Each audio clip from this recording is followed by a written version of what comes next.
My name is Mary Catherine, and my story is about how alcohol and drugs, sex, and non-Christian spirituality have been idols in my life. When I was around 15, I was sent to live with my grandmother, and we began drinking together on a daily basis. It got even worse once I got to college. I was getting drunk every weekend and blacking out. At the same time, my mother was in the hospital with cancer. She ended up dying of cancer at the beginning of my second year of college. That just spurred me on to more drinking. I had so much shame and self-loathing that the drinking increased, the promiscuity increased, and that led to prostitution and sexual perversion. By the grace of God, I hit rock bottom in 1974 at the age of 24. I wanted to die. I felt like a complete failure as a wife, a mother, a child, an employee. I had tried astrology, numerology, tarot cards, and because men were such a problem with me, I didn't feel like I could have a relationship with God the Father or Jesus the Son, whom I always pictured as a gorgeous man. And so I decided that I would worship goddesses. But upon coming into AA, I started reading the Bible again and trying to discover God's will for me. I started to study the Bible in depth. And the more and more that I got into the Word, and the more I could feel the truth from God about myself, I started to feel the parts of myself that Satan had destroyed being restored. And when I finally admitted that Satan was real, that psychology did not have all the answers to healing, I was finally able to start believing that I was who God said I was. That I am a child of God, that He loves me, that my name's in the book of life.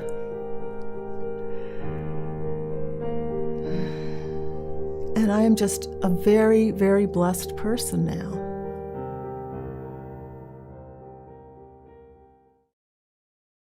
I'm Traci Tiarina, and I'd like to share with you my idol's addiction of cocaine, alcohol, cigarettes, and now food. About 10 years ago, I realized that I needed something, and it was the drugs.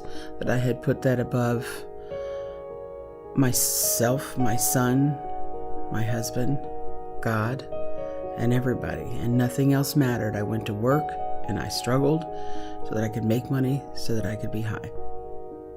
My son one time came home and I was using, and he knew. And he went straight to his bedroom and locked his door. Wanted nothing to do with me.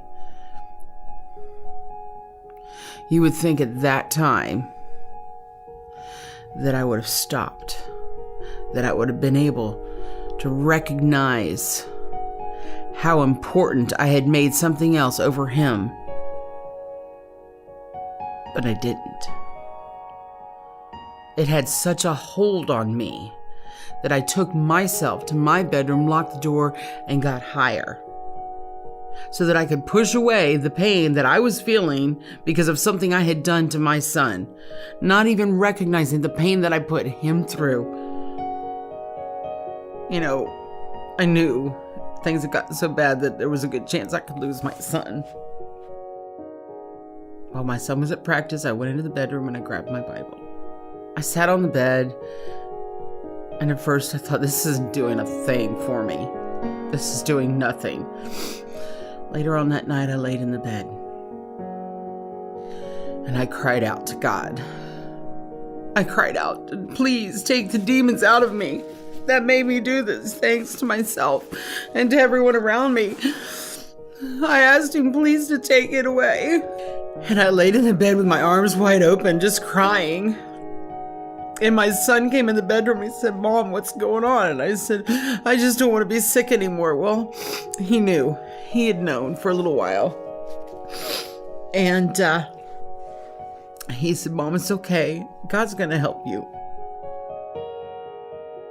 Since then, I can't tell you the wonderful things that has happened. I've made so many right choices. And I just keep following him, doing as much as I can for everyone else. I have a beauty salon that God graced me with. The healing's never over. The pain is gone. The emotion is still there. I think that's what makes us human, is that we forgive ourselves, but we still feel those things that we went through.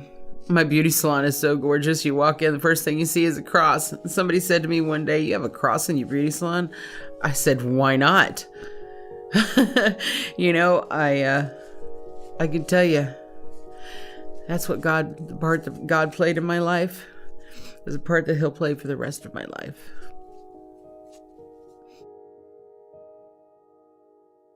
My name is Danielle Sapienza. My story is about overcoming guilt and shame. I was probably what you'd say your average American kid would be. I was good at school, active in sports, and had a lot of friends. I went to church multiple times a week. I read the Word. I was involved in youth groups and really dedicated my life to being holy and pure.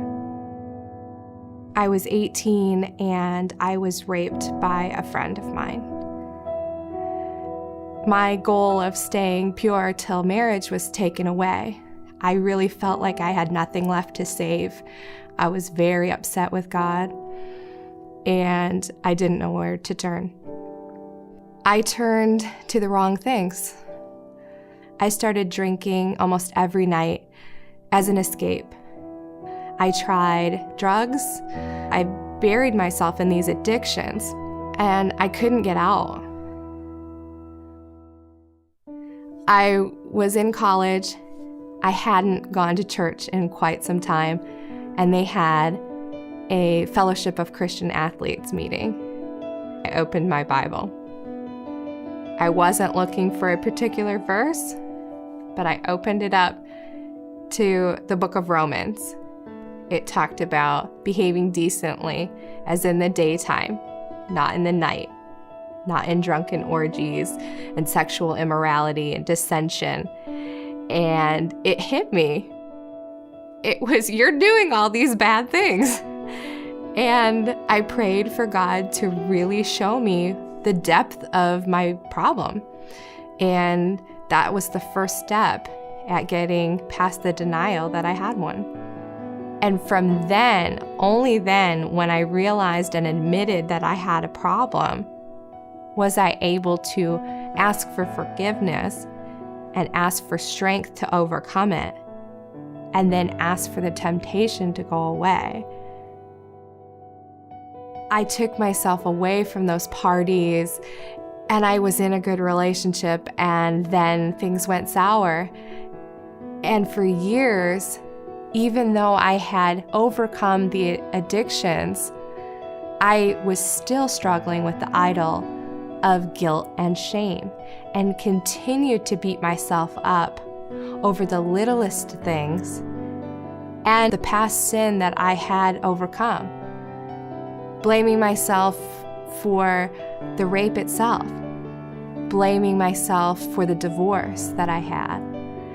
And I struggled so much with that until after my divorce, when I really examined and coped with what had gone on. And I had a real wake-up call. A couple years I had to just focus on getting over the shame, realizing I was forgiven, and moving forward in my life. God's there. And I know that He's got me through so much already. He can get me through anything else that comes my way.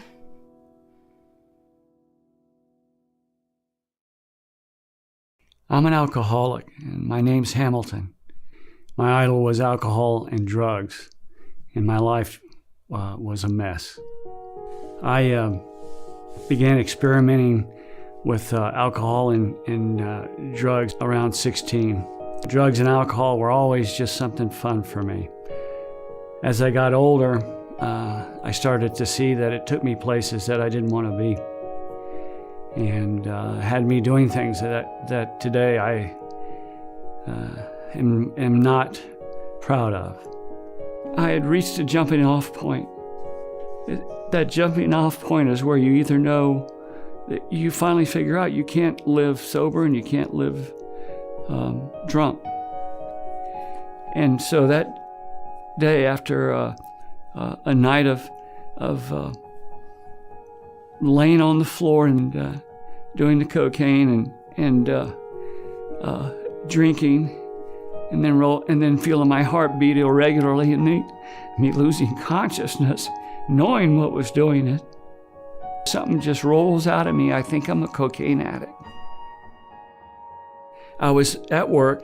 I'd excuse myself, go in the bathroom and lock the door, scrub my hands, and then get on my knees by the toilet and beg them to take that need away from me.